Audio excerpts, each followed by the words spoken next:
Om Swastiastu, Om Awiganam Astu Namo Siddham. Yang saya muliakan pada pendeta dan penyandita yang senantiasa menjaga keharmonisan alam melalui puja mantra dan tapa brata. Yang saya hormati para dewan juri, lomba, dan mewacana. Singkatnya, saudara sekalian yang telah berkenan menyaksikan dan mewacana yang saya sampaikan. Sungguh sangat bahagia saya rasakan karena masih diberikan kesehatan dan kesempatan untuk mengikuti lomba dan mewacana saat ini. Walaupun tidak dapat bertatap muka secara langsung, dikarenakan masih dalam kondisi pandemi COVID-19. Semoga umat sedharma dimanapun berada selalu dilimpahkan kesehatan dan kesejahteraan. Pada kesempatan ini, melalui video ini, izinkan saya menyampaikan sebuah dharma wacana yang dimana tentunya tidak ada sedikit pun motif untuk mengurui. Namun penyampaian ini sebagai bahan introspeksi saya sendiri dan menjadi istimewa apabila bermanfaat juga bagi umat sedharma.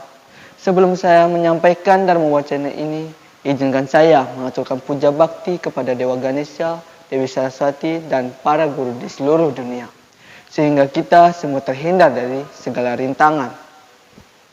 Selalu diberkahi dengan ilmu pengetahuan dan senantiasa mendapatkan restu atas apa yang akan kita lakukan.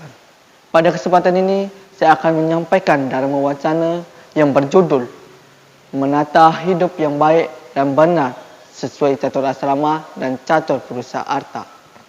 Umat sedharma yang berbahagia, dalam kehidupan ini, kita semua selalu menginginkan kebahagiaan dan selalu mengharapkan agar kita dapat hidup damai dan tentram.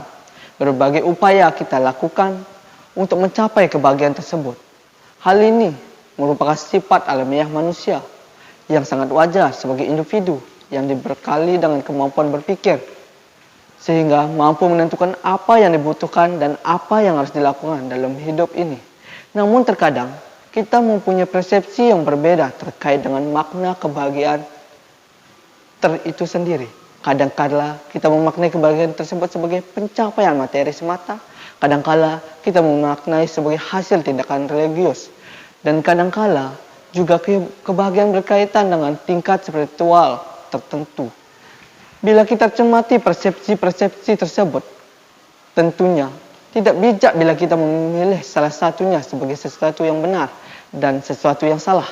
Untuk mengetahui apakah persepsi kita benar atau keliru dalam memaknai suatu kebahagiaan adalah dengan cara menggunakan sudut pandang ajaran agama secara utuh yang kita anut dan kita yakini. Terkait dengan makna kebahagiaan hidup dalam ajaran agama Hindu menjelaskan sebagai berikut: Mokshartam jagaditaya ca iti dharma, yang artinya dharma adalah untuk mencapai kebahagiaan secara duniawi dan kebahagiaan secara spiritual. Begitu juga bila kita cermati mantra kemaning sembah bait kedua, Om Pranamya Baskaram Dewan Saru Klesa Winasanam Pranamya Aditya Swetam Mukti Muti Warapradam, yang artinya sembah sujud kepada Dewa Baskara yang melenyapkan segala penderitaan, sembah sujud kepada Aditya yang berkah kenikmatannya duniawi dan kebebasan sejati.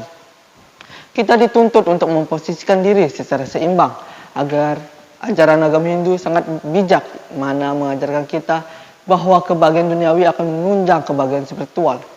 Begitu juga kebahagiaan spiritual akan menunjang kebahagiaan duniawi.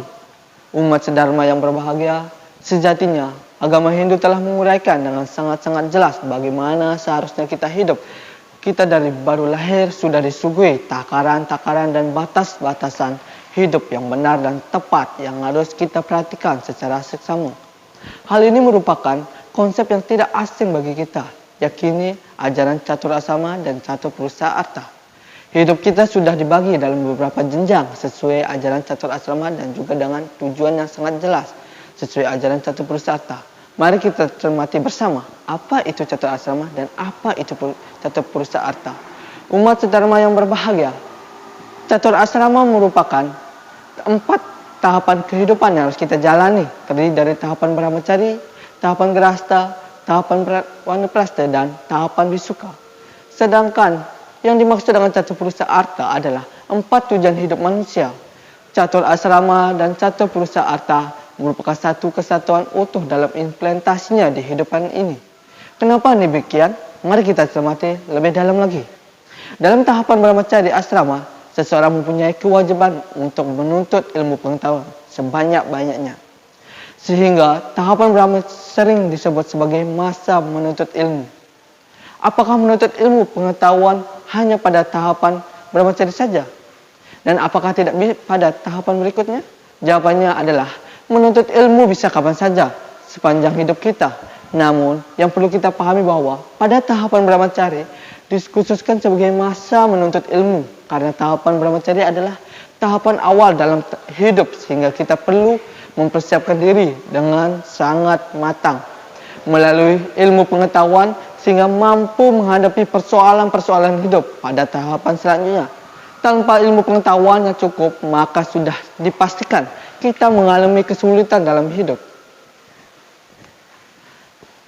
Lalu itulah kenapa kita dituntut untuk fokus belajar, dan pada masa brahmacari adalah untuk memahami hakikat dharma tersebut. Umat sedharma yang berbahagia, kita diketahui di mana masa grahasta ini seseorang akan menghadapi banyak persoalan, sehingga dharma sangat diperlukan agar seseorang dapat berpikir dewasa dan bijaksana dalam mengambil keputusan. Pada masa grahasta ini, tujuan utama kita bukan lagi pada dharma, tapi arta. Dalam hal ini, yang dimaksud arta adalah harta benda atau kekayaan. Seseorang yang sudah memegang teguh dharma akan dengan mudah mengelola harta dan dapat memanfaatkannya dengan sebaik-baiknya. Lalu, Pustaka Suci Saramestaya 9 sangat jelas menyampaikan bagaimana seseorang yang teguh dan dharma mempunyai mental yang kuat ketika menghadapi kesulitan ekonomi. Upahuga Namat Pritayaktam nama wasadyet Candal watipi manusiam sarwata tat durlabam, yang artinya hendaknya seseorang tidak bersedih hanya karena tidak memiliki harta yang berlimpah. Walaupun kelahiran rendah juga menjadi manusia tentu saja adalah hal yang sangat sulit untuk tak terhingga nilainya. Umat sedharma yang berbahagia, setelah kita melewati masa brahmacari dan grahasta, barulah kita disarankan untuk menjalani tahap selanjutnya, yaitu tahapan Vanaprastha dan Bhiksuka. Tahapan Vanaprastha berarti masa untuk mulai memfokuskan diri pada hal-hal spiritual, sehingga pada saat ini tujuan utama kita adalah bagaimana kita berupaya untuk mengendalikan kama atau keinginan kita lebih pada kehidupan spiritual. Dalam hal ini tentu saja akan muncul lagi pertanyaan, apakah ada tahapan sebelum kita tidak boleh melakukan kehidupan spiritual? Umat sedharma yang berbahagia, pada masa brahmacari tujuan utamanya adalah dharma, pada masa grahasta tujuan utamanya adalah arta, dan pada masa vanaprastha tujuan utamanya adalah pengendalian kama. Untuk memasuki kehidupan spiritual yang dimaksud adalah latihan atau sadhana untuk mengembangkan kesadaran jiwa tertinggi. Bagaimana cara kita mengembangkan kesadaran jiwa tertinggi pada masa grahasta?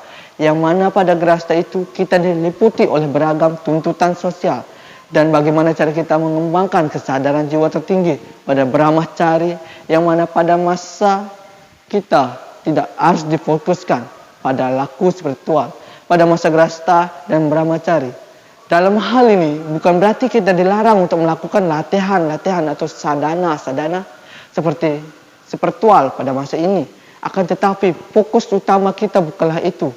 Kita tetap dapat melakukan perilaku spiritual pada masa grahasta dan brahmacari sesuai dengan batasan yang ditentukan yang dengan perilaku baik seperti yang diajukan Pustaka Suci Hindu.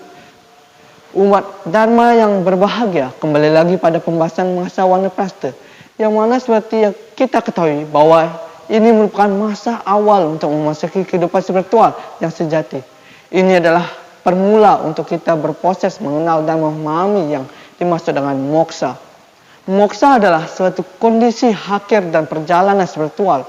Moksa adalah suatu kondisi yang mana kesadaran jiwa kita sama dengan kesadaran Tuhan yang sering juga disebut sebagai jiwa mukti.